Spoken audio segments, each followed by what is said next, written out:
160वां दिन। पाक कलाम में से पढ़ेंगे इमसाल की किताब उसका 14वां बाब 15वीं आयत से लेकर 24वीं आयत तक।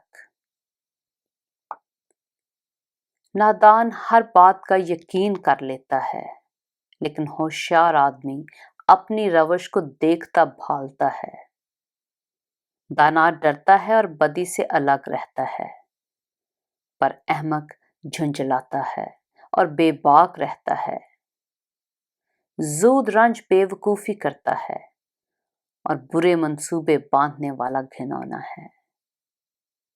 नादान हमाकत की मीरास पाते हैं, पर होशियारों के सर पर इल्म का ताज है।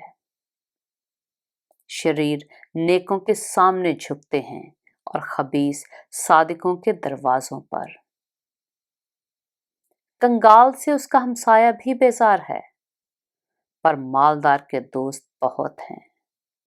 अपने हमसाया को हकीर जानने वाला गुनाह करता है, लेकिन कंगाल पर रहम करने वाला मुबारक है।